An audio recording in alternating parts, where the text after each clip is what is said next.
Alors ça, c'est faut oser ça, sortir un disque sans marquer le nom du groupe dessus. C'est bien évidemment le Velvet Underground, avec cette magnifique pochette de pop art que l'on doit à Andy Warhol. Disque ancien, je crois qu'on est en 1969 quand ce disque est sorti. Toujours décliné aujourd'hui, toujours repressé, certainement l'un des ou le plus gros vendeur de fonds de catalogue de l'ensemble des disques qu'il y a ici, et il y en a un paquet.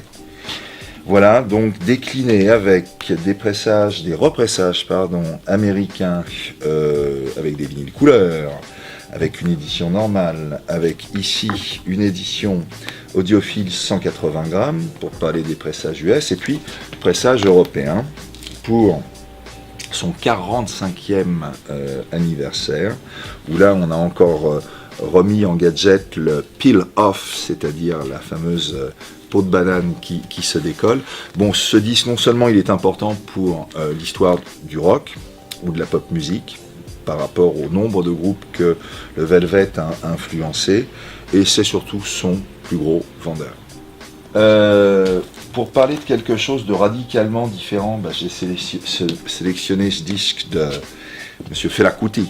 Fela Kuti avec Africa 70, son groupe. Donc Fela, qui est plus de ce monde depuis pas mal de temps maintenant, c'est un artiste nigérian qui avait commencé sa musique dans les années 60 en interprétant ce qu'on appelle du high life, c'est-à-dire une musique très binaire avec une rythmique qui fait beaucoup penser à des musiques caribéennes, presque de la begin, et qui a évolué par la suite de sa carrière sur la rencontre entre la musique nigériane de base et le funk et des éléments de jazz. Tout ça, ça a donné l'afrobeat en combinant la juju music, le juju beat, qui fait toute la scansion des morceaux de Fela, qui sont des morceaux calibrés assez longs. Un morceau de Fela, ça dure 10, 12, 15 minutes. Donc on peut avoir sur l'ensemble de sa discographie des disques avec 2 morceaux. On pense avoir acheté un maxi 45 tours. Non, il peut y avoir un morceau qui fait 20 minutes et qui fait la face A.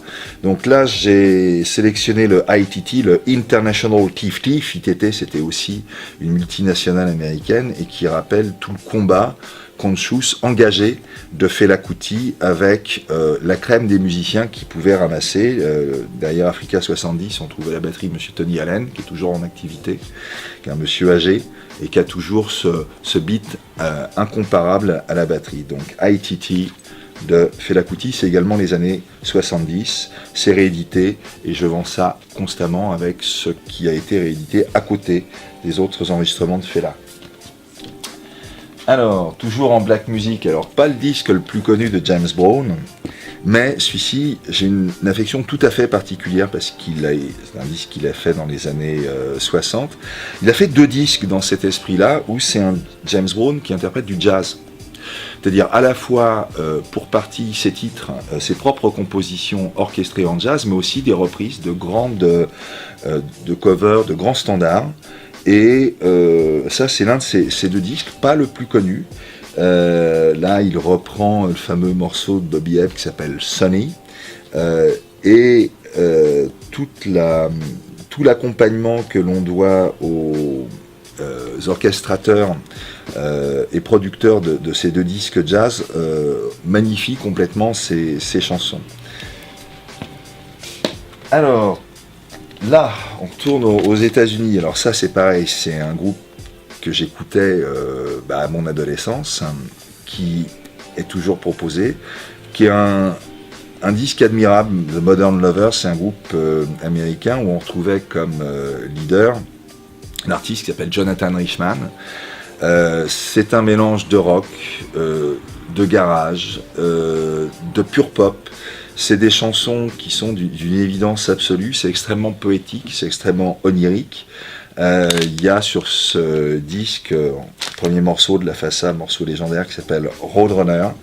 Voilà, et toujours, encore aujourd'hui, j'ai énormément de plaisir à voir que tout un tas de gens qui pouvez pas connaître ce groupe au moment où le disque est sorti. Là, on va parler de trentenaires, par exemple, viennent dessus, donc disque également constamment réédité. Et j'en suis extrêmement content. Voilà, on transmet quelque chose qu'on a pu découvrir, écouter à entre 15 et 20 piges. Ça fait partie des plaisirs de ce métier. Et puis le dernier choix de ce top 5, alors on revient tout à l'heure à la petite préconisation que je faisais sur l'album de Sonic Youth, Daydream Nation, parce que Thurston Moore, c'est le guitariste de ce groupe, et vient de sortir un album solo qui est splendide, qui est d'une beauté absolue. Voilà, donc c'est aussi quelque chose que je vends bien. Alors j'aurais pu en effet choisir autre chose, mais là c'est un vrai coup de cœur perso. Voilà, dernier disque de Thurston Moore. Merci à nouveau, Christophe. Eh ben merci, avec beaucoup de plaisir.